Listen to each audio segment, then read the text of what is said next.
Hello. I think I'm about to go live.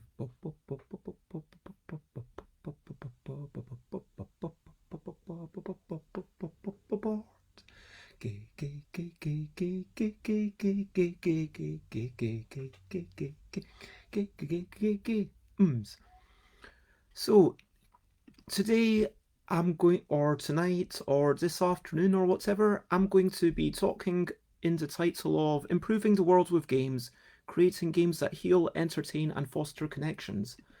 And it is quite a grandiose title. I feel like I'm unlikely really to fill the full potential of this topic, but hopefully I can start a little conversation here. And hello, Kathleen. It is lovely to see you. Thank you very much for joining us. So, I want to talk about broadly 5 things. I want to talk about the environment. I want to talk about accessibility, about consent, about misrepresentation or proper representation, and about spreading beliefs. So, yeah, those are the 5 tenets that I want to get into. This has been based off an old talk that I did about Let's Not Be Evil, which was something that I did for the London Tabletop Industry Network. And I want to put a more positive spin on it because not only can we think about not damaging the environment, but is it possible to actually improve the environment? Is it possible to not only not be inaccessible, but how can we flip these things on their head and take the positive side of consent and representation and spreading positive beliefs around? So I am going to address the negatives, I'm going to address the evil parts, and so I think that realistically I'm going to spend a few minutes on each thing, and we'll get to the end. Hopefully there will be some discussion along the way, and then there will be a bunch of questions, and we can have some more thorough discussions together. And I hope that sounds good. Now, first section. Section the first is, so overall there's going to be 3 sections. Who is Bez? To introduce myself. Secondly, is the actual talk, and third, obviously, the questions. So first, who is Bez? I am best known for a game that I made several years ago called In a Bind. This has now come out as Yogi. Here are 2 of the languages. I think this is, I don't know what .tr is. I honestly have no idea. It's in so many languages that I don't know what this language is. So if anyone knows what that language that is, then yeah, well done you. You know more languages than me. And I think this is Romanian just because on the back it says .ro for all the web addresses. Anyway, so I'm best known for Yogi. It's spread across the world. It's been fairly popular. I've done Wibble Plus Plus that used to be in this kind of box. I've done Cataclysm, which is a game about cats and chaos and cardplay. I've submitted something to the Dice and Ink anthology, and I'm working on Seize the Power, which is a game about discrimination, subjugation of power, and privilege. So, those are some things that I do, and also I stream every day at 10 a.m. UK time, which is probably way too early for anyone watching right now, because I know that you're all based in the US. So that is a little bit about me. If you want to read more about me, as I said, I currently enjoying hula-hooping. I'm enjoying walking around, speaking on the phone with people, and I like talking to people. So, the phone is my friend currently. Now let's get to the main topic, which is, basically games for good. Part the first, environment. Firstly, let's talk about how ultimately my conclusion with the environment is that there's no way to make it a positive thing. By making a game, by mass producing any object, I don't think we're ever going to be improving the environment as such. Anything that we create is going to be damaging to the environment. But how can we minimize that damage? Let's think about shrink wrap. Now, the fact that I produced thousands of these and there's a shrink wrap around every single box, is that necessary? I'm going to say Yes, it is necessary because otherwise, would you buy a game in a shop that wasn't shrink wrapped, that wasn't protected? But could we use maybe stickers to keep it shut? And the other thing I want to say is we don't need shrink wrap for backers, and we don't need shrink wraps for the cards inside.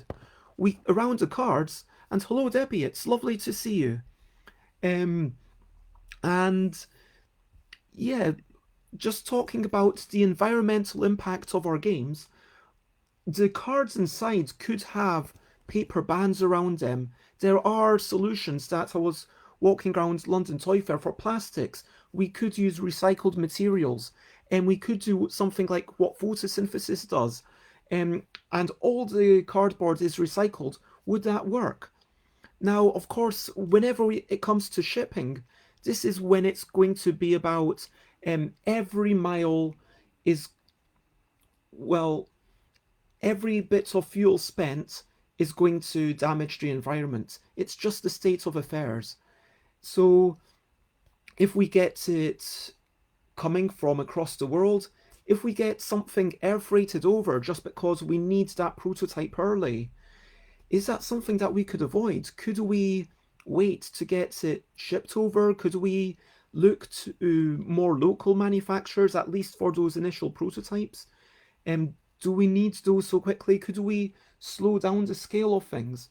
When we're sending games to backers, it strikes me that, yes, right now, given that there's very few planes coming in and out of USA to UK because of the state of the world, what would previously cost me about um, £7 to send now costs me £15 to ship. That's a big difference. Whereas if I went with um, putting it onto a boat, yes, it might take 2 months, but it is so much better for the environment. Is there a way that we could push consumers and get them to think about, yes, it is cheaper right now, but generally, is it possible to encourage people to wait that little bit longer? Because I do worry that this constant desiring everything quickly, quickly, quickly is going to be problematic for the world as everything goes on through planes. That's the first thing. Thinking about the environment, the environmental impact of not only what goes into the manufacturing, the resources used, but also the shipping. Now, how can we turn that around? Could we pledge to plant more trees?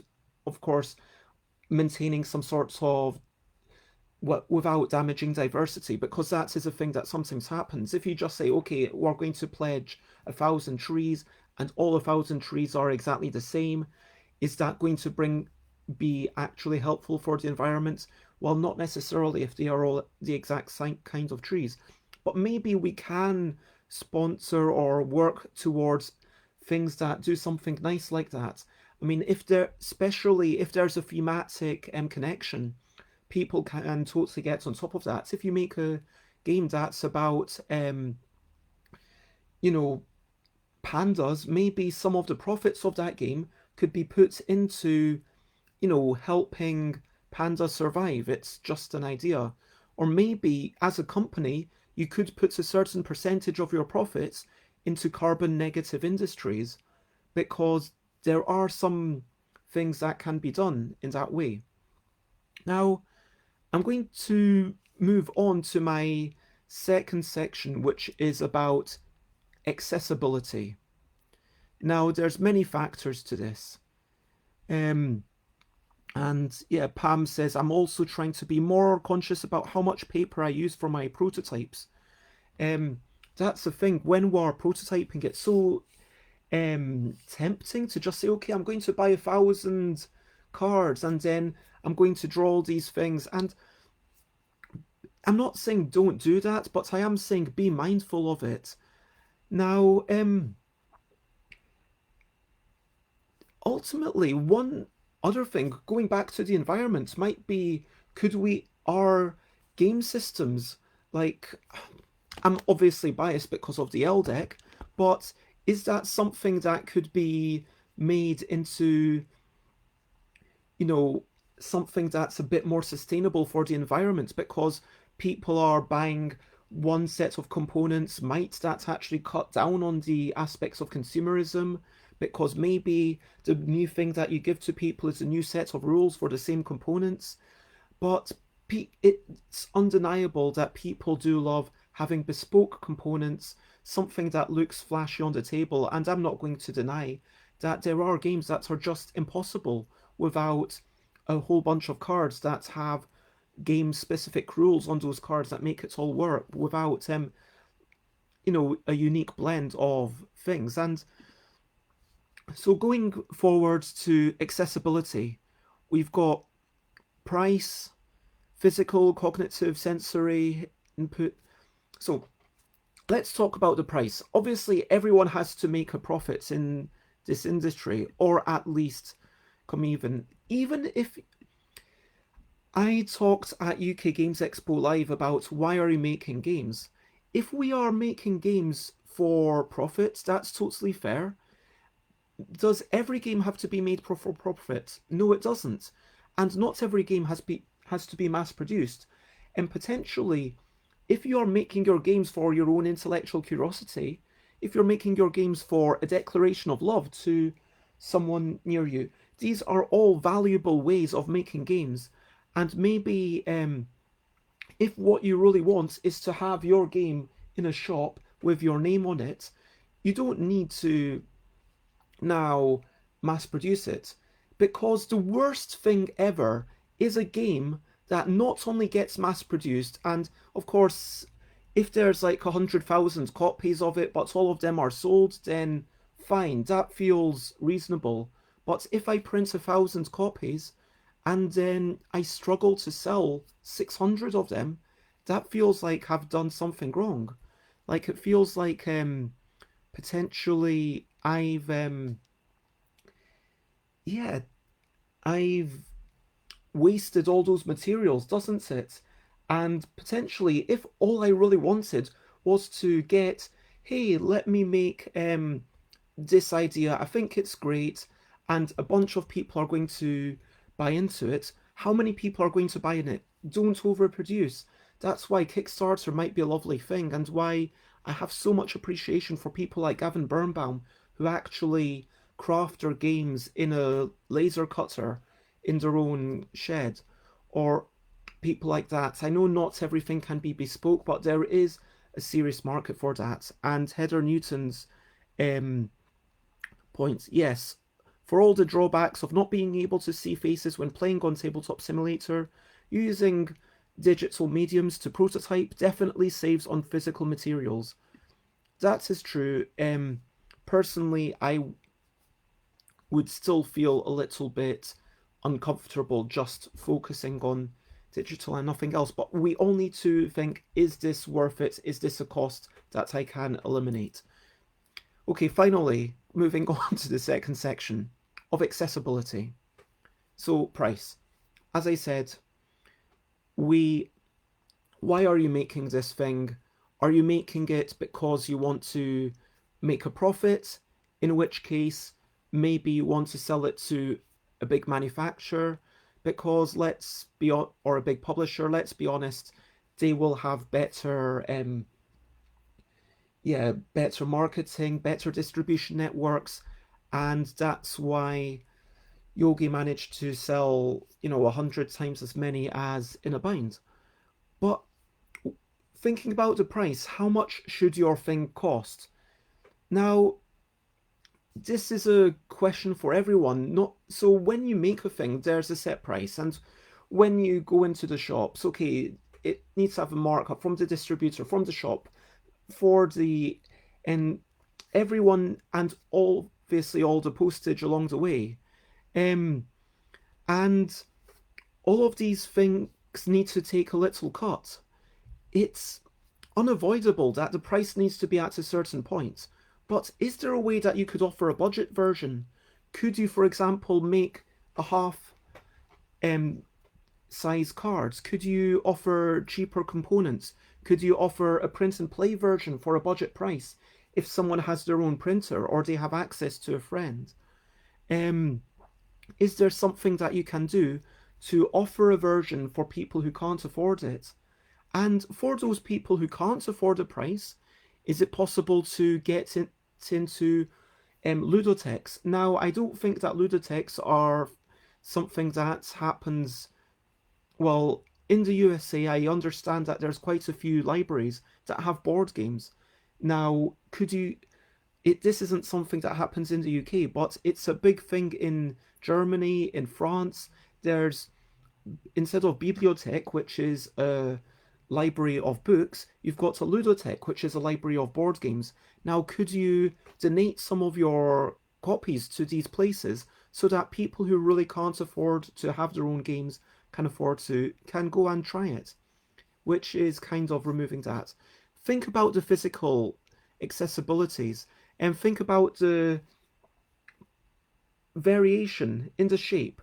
Just like coins are different shapes, if you've got, for example, sorry about the extreme close up, if you've got little plastic counters that are different colors in really bad light, I mean, such as right now, because it's very dark here and my overhead lights always flicker, so I tend not to use that for streaming. But how are you going to identify these colors if they mean very different things? If you are visually impaired, maybe you can't tell the difference. Maybe you want, if it's coming out of punchboard, that's not even going to add any cost. Just have one that's a little bit smaller, one that's a bit bigger. Okay, maybe you have ones that have slightly different corner shapes.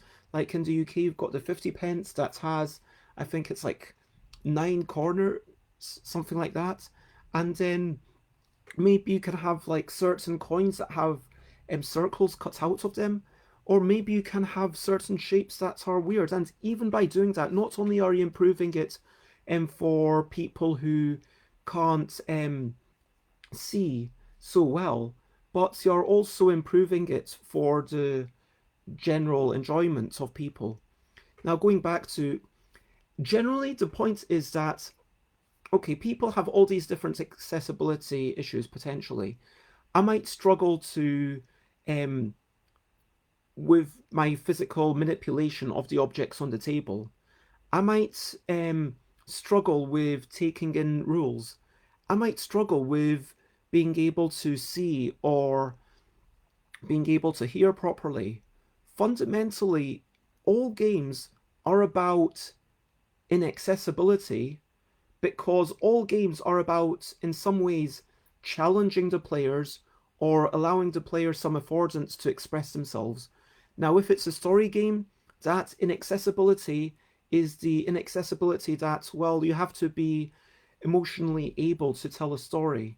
If it's Yogi, well, it's very inaccessible to anyone who can't. If you can't do this, you can't play in a bind, you can't play Yogi, I'm sorry. If you can't hear, then you can't play Morda Morosa. If you can't think quickly, you can't play Double. If you can't think strategically, you can't play Energy Empire. But these are inaccessibilities that are reasonable. The key point of making your game accessible is essentially to think about what accessibility issues are not part of the core game experience and remove those if at all possible. So, again, if there is, are these rules required? I mean, if there's a rule that isn't actually improving the overall strategic potential of the game, if the strategic avenue, if the strategic framework is not what you're fundamentally challenging players with, then even if it is, look at every rule. Is the added complexity improving the game enough to add this rule? Think about color blindness. Unless your game is actually about, can you tell which colors are the same? And I did actually see such a game at London Toy Fair, which was an interesting little thing. Obviously, the core activity there is, can you tell which colors are exactly the same and matching the exact same color? So there's no way to make that accessible to colorblind people, let alone blind people.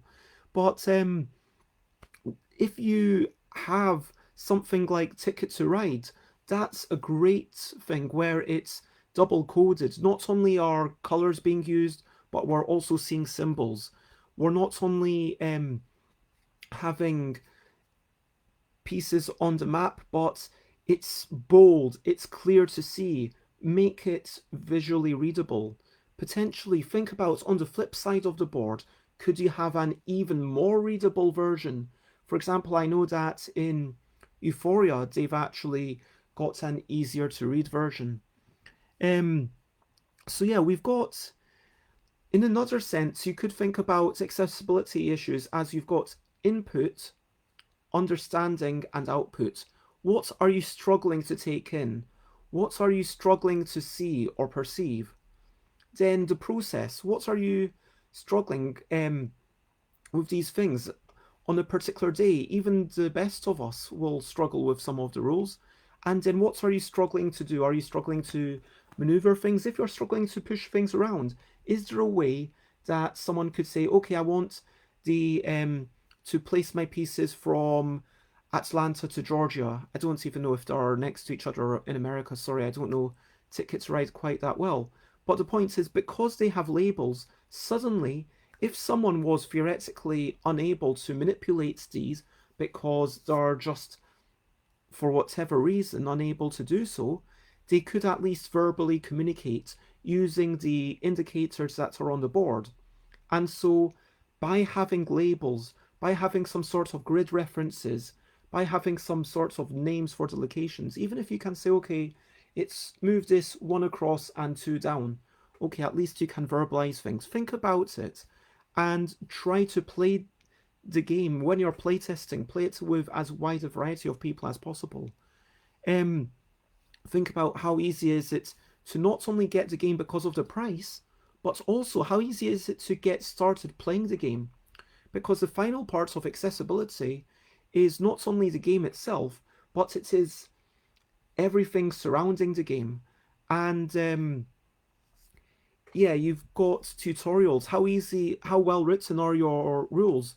Are you providing enough diagrams? Is there, could you provide a video for people who are struggling to read the rules or who prefer to learn in a slightly different format?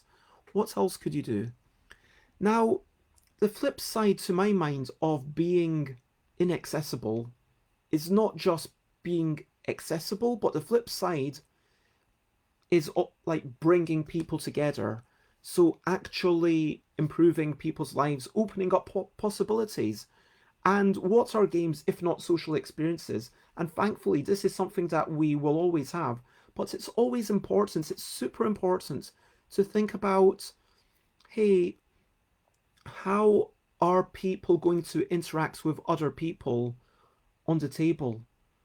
Are they going to be building each other up? Are they going to be bringing each other down? It's important that you have some sort of consent, which brings me to my third section. So section 3 is consent. So I would like to talk about two games, Secret Lives of Serial Killers, also known as Sunshine Boulevard, and secondly, I would like to talk about Train. Now, I'm going to have a slight warning that one, I'm just going to give an overview of these games, but one is about brutal murder, and one of them is about um, the Holocaust. And so, yeah, I'll make some sort of, I'll make another T sign when I've finished talking about that. So, firstly, I want to talk about the Secret Lives of Serial Killers. Tell me if you already know of this game or if you don't know it. Um, this is an RPG that was themed around the notion of consent. So, in this RPG, there are two players. One is called. Sorry, there are two players who are in the know, and one player who is intentionally being deceived, not just in the game, but in real life. which brings us to the notion of consent. So, one person, two people believe that they are playing a game called The Secret Lives of Serial Killers, and they are in on a arguably cruel joke where they are fooling the other person, and the other person believes that they are playing a game called Sunshine Boulevard. Sunshine Boulevard is ostensibly a game about. Okay, so I'm just going to. Thanks for paste the links. And so, Sunshine Boulevard is ostensibly a game about falling in love with a recluse, with someone who seems a little bit odd. There is a storyteller, and there's someone who's called Sunshine in the Sunshine Boulevard game. But in the game that is actually being played, the recluse is called the murderer, is identified as being a murderer who, in the final act of the game, is going to murder the person who thought that they were bringing sunshine to the other person's life. Um, the Yeah, that's basically it. So there's a few different acts. They get to know each other, and in the final act, there's a sudden twist. And hey, you thought that you were playing a game about people, a romantic comedy, but this was not a romantic comedy at all. Surprise! You are now fictionally getting brutally murdered. And so, yes, this is an intentionally traumatic experience because being the activities of what happens to you within the fiction are going to affect you within real life. I mean, this is a known thing called bleed, where if your character gets upset, then you as a player, you're going to resonate with these emotions are going to resonate with you. You're going to resonate. Um, Pam asks, "Can you ever replay that game?" Well, you could replay it with a new victim, and the game was written um, as an art piece. It was not designed to be ever played, although at least one group has played it when I did some research. And it is, in some ways, upsetting that this even exists, that people are going out and fooling their friends and then putting them through this potentially traumatic experience. Now, the second thing I want to talk about is Brenda Braithwaite's game called Train, which, for those who don't know, again, this is about the Holocaust. It is a game wherein it's a pick up and delivery game where you've got people in trains, and then throughout the game, eventually you found out the destinations, and one of the destinations is Auschwitz, at which point you might realize, oh, wait a minute, what I'm doing within the fiction of this game is delivering people to the concentration camp. And thus ends my extremely potentially triggering parts of the talk. So, yeah, my point with these two games is that they both fool the player into not realizing that they're going to have to deal with all these emotions, with, like, maybe I'm not ready to deal with what this game is about, and I should have that choice as a player. That's fundamentally what it comes down to. That I believe that everything should have consent. I mean, obviously, we are. Oh my gosh! I hope that everyone watching this, certainly with this group, but also watching this video on YouTube, I hope that everyone acknowledges the importance of consent within, sex and such things, but also within a game. A game can be a traumatic experience. And so, flipping that to its other perspective, how can this be a good thing? Now, a good thing can be because once you have had that consent, you can have serious, potentially upsetting themes that do actually enrich our lives, as long as those themes are broadcast to other people. Um, Broadcast. Sorry, excuse the terrible pun. Um, so, as long as the players know what they're getting in for, you can have such wonderful games as This War of Mine, or Holding On, The Troubled Life of Billy Kerr. And Holding On is a game about palliative care, and it's super serious. And I played it with McCall, who said, yeah, they were down for playing it, and then he said afterwards that they weren't wanting to play it again just because it was a little bit too grim for them. They weren't upset or anything. Um, they knew what they were getting into at least. But I believe that games don't just have to be for fun. Now, I'm not saying there's anything wrong for fun with fun. A lot of games that have designs are designed to be frivolous, to be played and then enjoyed, and potentially you don't think very deeply about it. I'm not expecting anyone to think deeply about Yogi or Kitty Cataclysm or think about how they're going to tweak their strategy or play slightly differently tomorrow. I'm not expecting that, but those do create wonderful memories, hopefully, which brings me to the bringing people together from the accessibility. But with the consent, the brilliant thing is that we can have a game that does make us appreciate the world in a new way, like Freedom, the Underground Railroad, where it is about slavery. We could have more games that are about such things.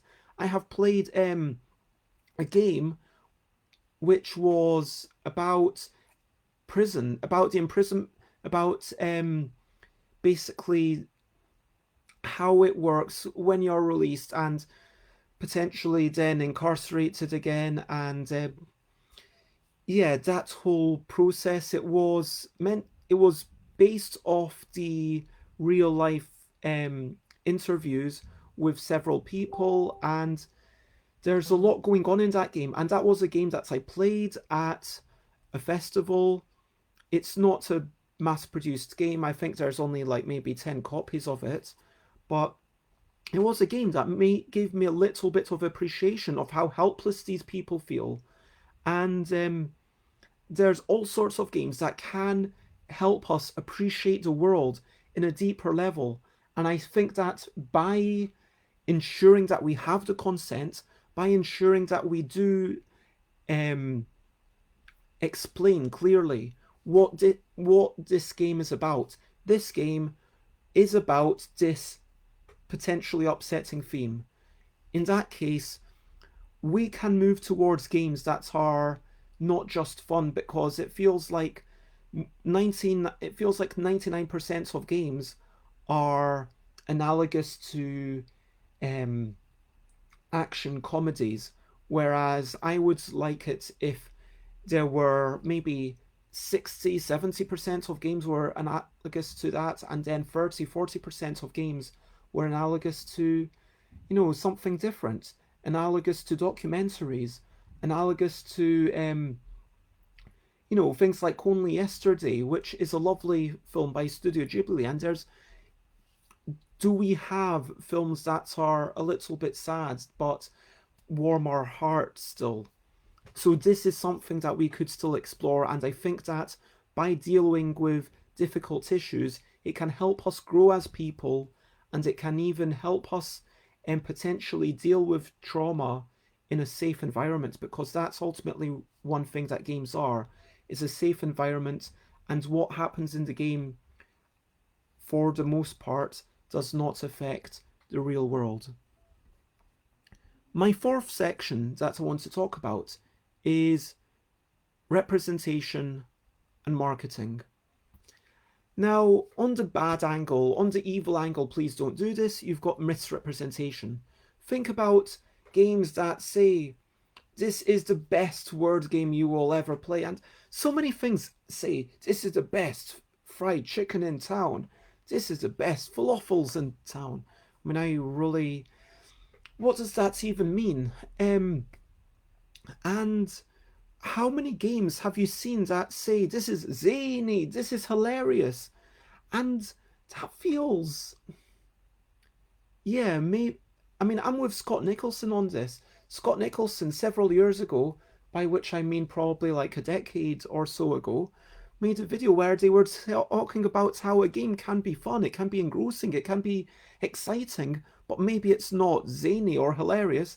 And so many games say, oh, we are hilarious when they actually aren't. And it takes away any meaning from that word.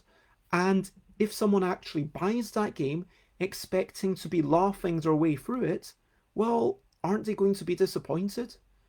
And so, wouldn't you rather say that your game is a game that's exciting, a game that um, bring your family together, all these like things that actually are a little bit more closer to reality? Think about who would actually like your game. And for me, marketing can be evil only when it's deceptive. For me, that's when marketing is evil, when it's deceptive, when it makes claims that aren't true, when it's misrepresenting. But marketing at its best is actually a force for good, because when you think about it, what's on the cover of the box? Um, so this is an example of a terrible box. I'm allowed to say that this is a terrible box because I did all the graphics for it. But when you look at this, you don't think this is a light, frivolous, colourful game. And then you open the box, and then inside you've got cards that are bright and cheerful.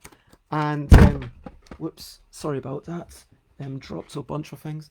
So you've got, yeah, these cards that are bright and cheerful, and it would be nice if the outside of the box actually reflected that. So someone told me after I'd already made it that this box made them think it was kind of a Halloweeny thing. They felt like this looked like bits of blood, whereas actually what I've tried to do is make it look like there's little paw prints. That there's a cat that's maybe gone into a puddle of paint and then just walked around. I did not even think at the time that the paint might look like blood, and no one told me. And so potentially someone might buy this thinking, oh, the kitty Cataclysm. That sounds like it's evil, and that there's a bit of sinister things going on. That sounds like, oh, maybe it's a bit dark, and they're expecting some. And they would be disappointed. So fundamentally, I would be disappointing them, and and so you need to make sure everything is in alignment. You need to make sure that, and I've not done this, and again I've done a terrible thing. At least on the back of this box, I had some of the cards, so you can see, okay, that's what the cards look like. That's what's going on, and you want to show off the cards, show off the components on the back, give a clear indication of what's going on, and have everything aligned so that someone picking up the box can be, okay, this is what experience this game is going to deliver, and then when they take it home, they get that experience, and then they're happy with it.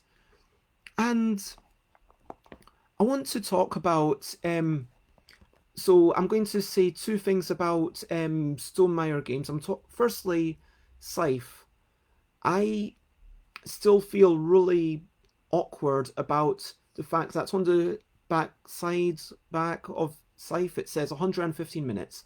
Now I understand that there were 750 playtests, and Jamie Stegmaier took the mean, and then it was like, okay, the mean is 115 minutes, so that seems reasonable.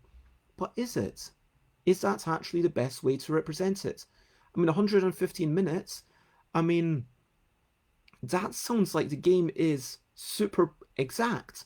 Like, to me, if a game on the back says 100, if I mean, I know games. I'm not going to be fooled that way. But maybe someone saying that 115 minutes thinks that this game is going to take exactly that amount of time because they're used to movies. If I see a small box game and it were to say 12 minutes, I would think to myself, okay, I'm going to, maybe there's something in the game that makes it exactly 12 minutes. Maybe there's a timer. Maybe you've got 4 rounds of 3 minutes each, and you've basically got no time in between. Or maybe it's, 4 round, that wouldn't actually work. Maybe it's a 2.5 minute timer, and then you've got 4 rounds, and then you've got a couple of minutes to count up, whatever. The point is that for a game that has a spread, if it takes, 90 minutes to, if you've got that amount of data, why not think about the 80th, the 80, what? there's going to be a bell curve. So what part of that bell curve do 80% of the playthroughs go under? Is it going to be 90 minutes to 130? Is it going to, where is it going to fall exactly?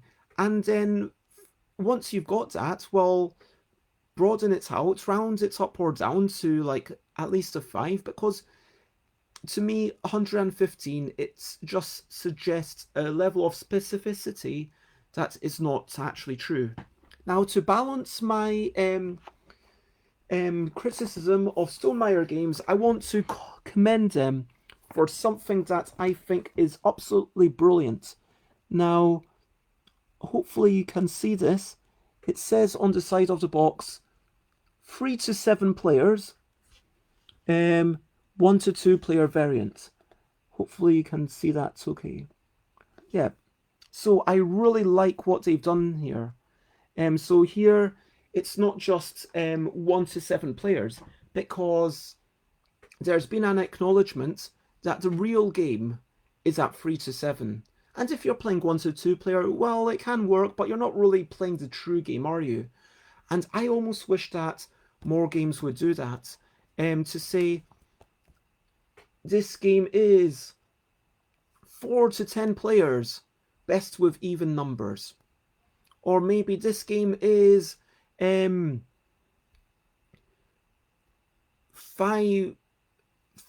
to 20 players, best with, and give an indication of what it's best with. Give an indication of when something is just a variant rather than an actual part of the game. Because to my mind, if I see a game and it's a 2 to 6 player game, I should be able to buy that game and enjoy it as a 2-player game, even if I'm like, okay, I like the sound of this. This is a real-time tower building game. Okay, that sounds interesting. Oh, there's cool art.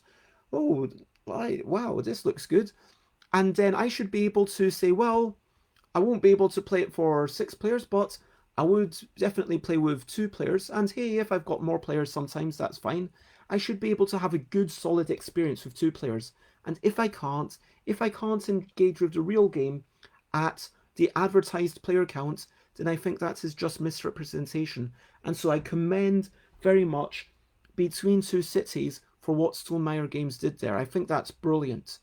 And again, on the good side, it's bringing clarity there, being specific, making sure that you're covered, that exactly what's on the back of the box comes together to show exactly what's going on. Now, my final section is about ideologies and propagating beliefs.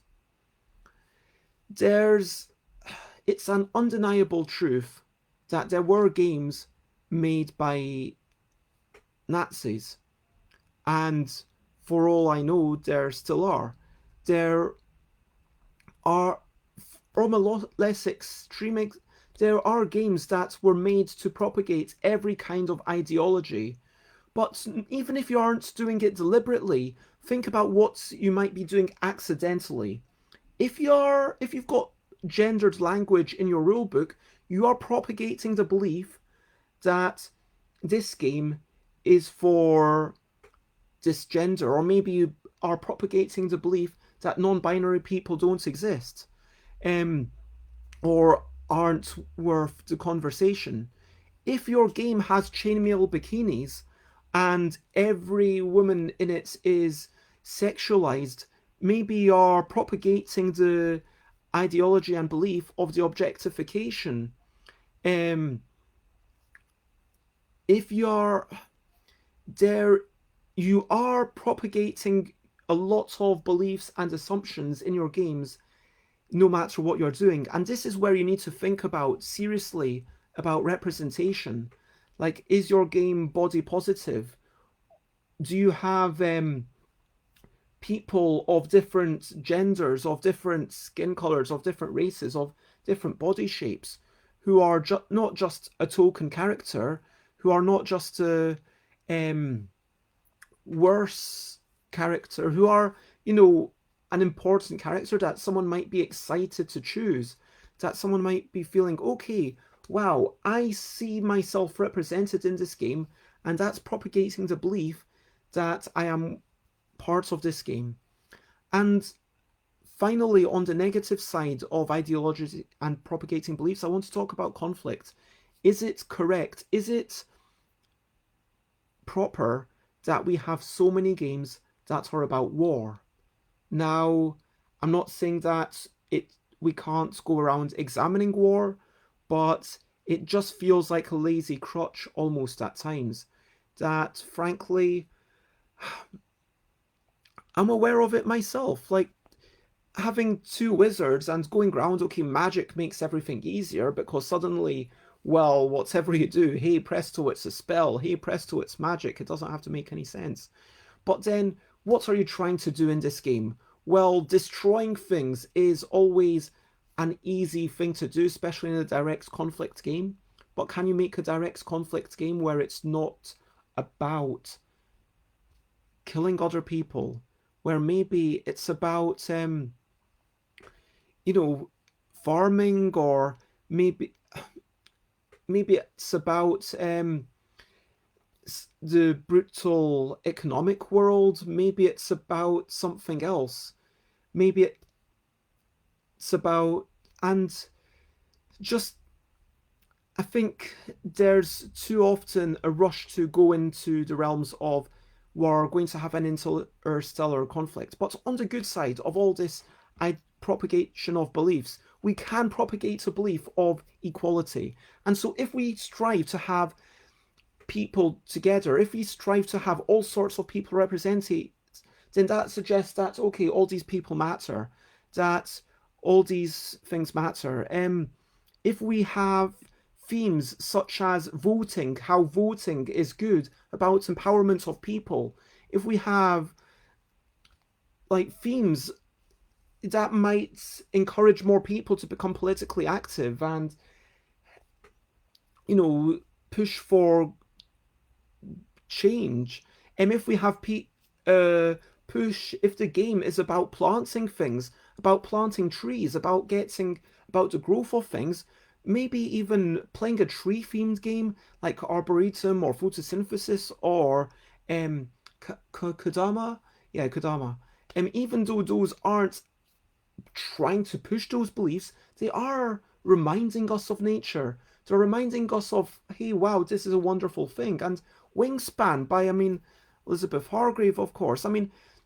After that, I love that on Twitter, Elizabeth is kind of talking about just appreciating nature, and at the start of lockdown was saying, hey, being away from people doesn't mean being away from nature.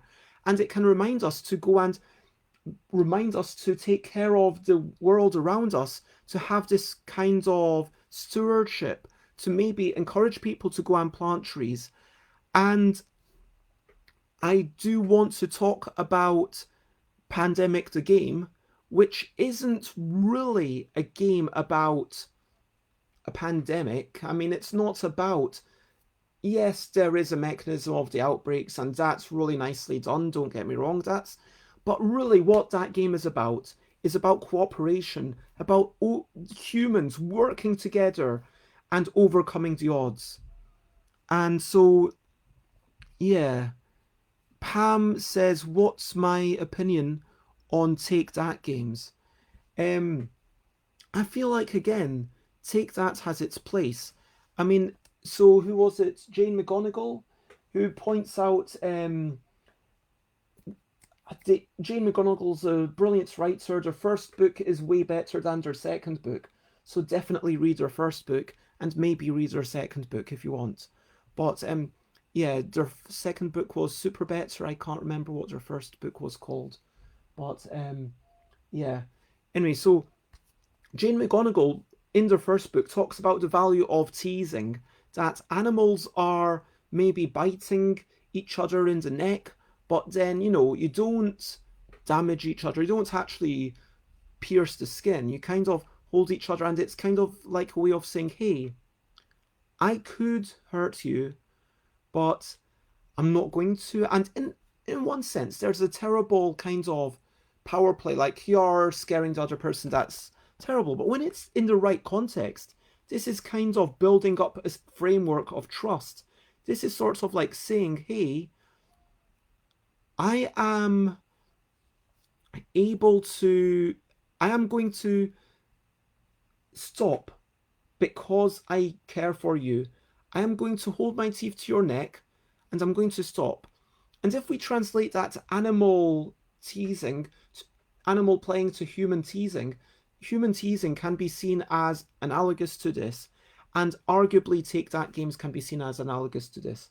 Now, in a sense, you could argue that humans, if we were benign creatures that did not get any Schadenfreude, if we did not get any malicious glee, we would not experience such games. And in a way, it would be nice if all the games were about building each other up.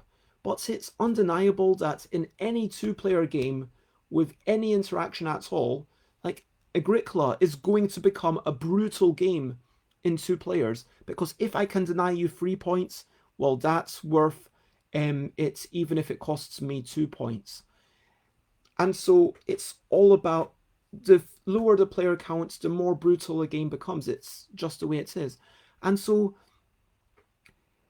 in an ortho game where you are Richard Garfield's thing of an ortho game being a game where you make decisions and there's a measure of success, there's going to be an element of, unless it's true multiplayer solitaire like Number 9, like Take It Easy, or my own Micro Muckle or Free Mill or Mini Muckle, or anyway, so unless it's true multiplayer solitaire, there is going to be some elements of Take That.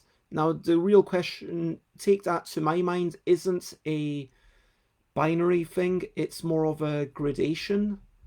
And I mean, I'm conflicted. Clearly, look, I made this game.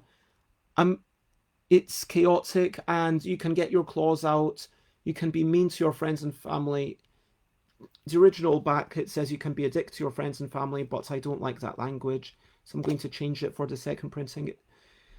But this game is all about chaos, card play, and being mean to each other. And so I think that the key part of it is that there has to be buy-in and there has to be a reminder that this is separate from the world.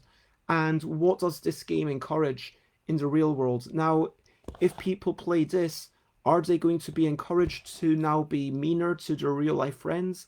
I really hope not. I mean, is it going to... I do get a bit of amusement when I steal cards from a call and then there's a tension, oh, is this a good card or is it a bad card?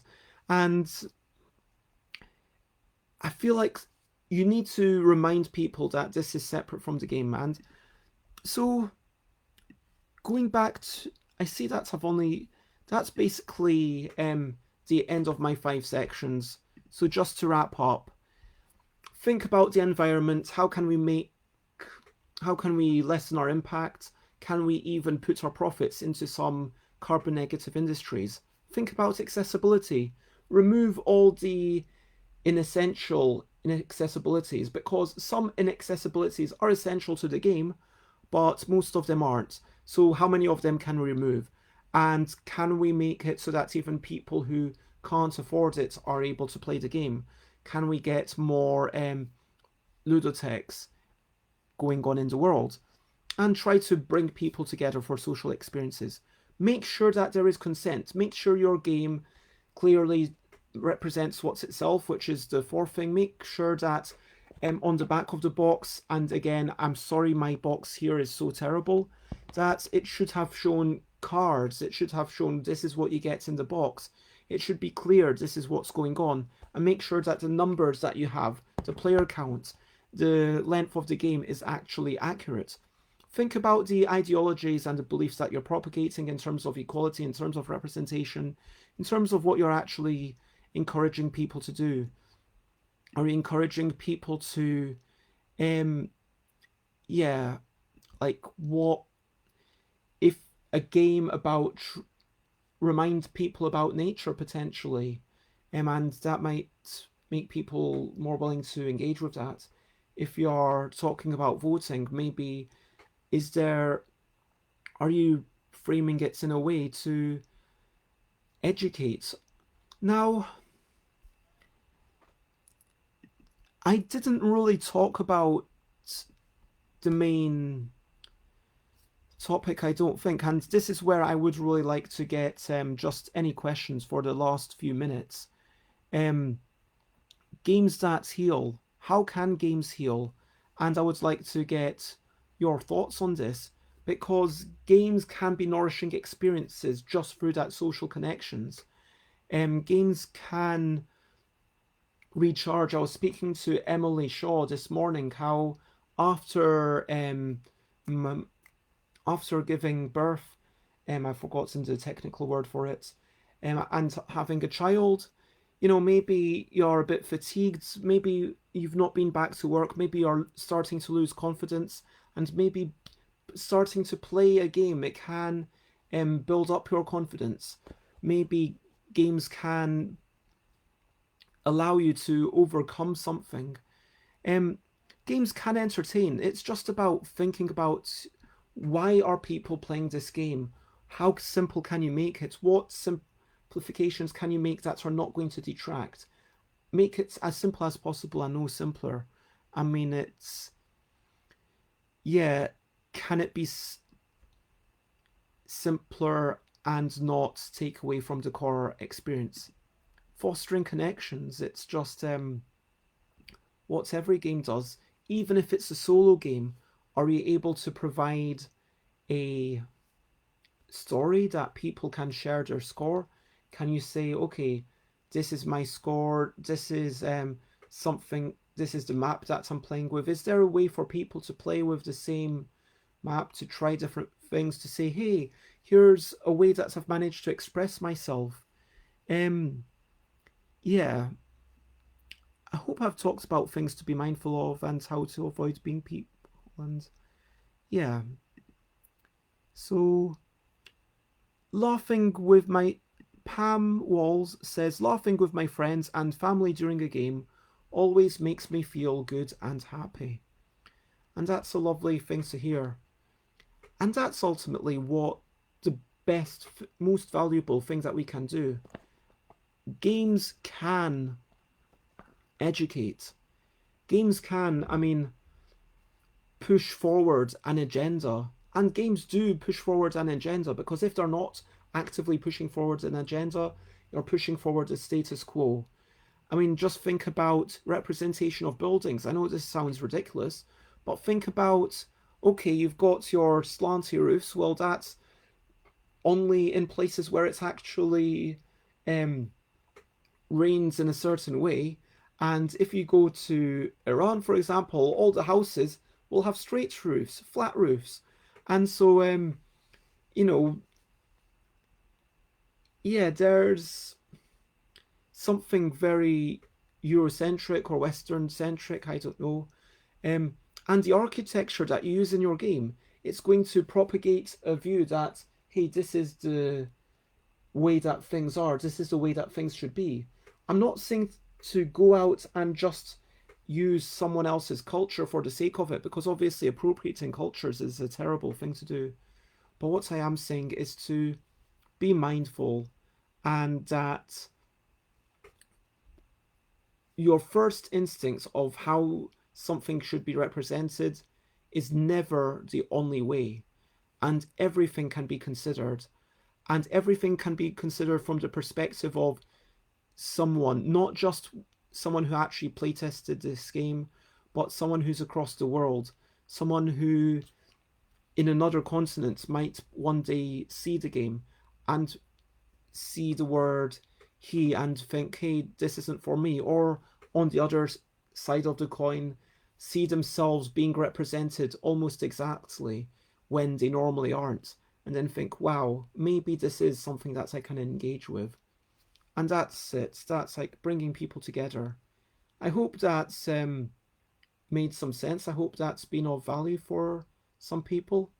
And so, yeah, thank you very much for watching. And yeah, I guess that's the end. To wrap up, yeah, thank you very much. That's yep. So to wrap up, there's only one thing left to do, which is to say bye bye bye bye. This is a goodbye song. Bye bye bye bye. Thank you for watching along. Bye bye bye bye. This is the end of the show. Bye bye bye bye. And now it's time to go to do bye bye bye bye. This is the goodbye song. Bye bye bye bye. Thank you for watching along. Bye bye bye bye. This is the end of the show. And bye bye bye bye. And now I'm going to go. Thank you very much. Bye bye, everyone.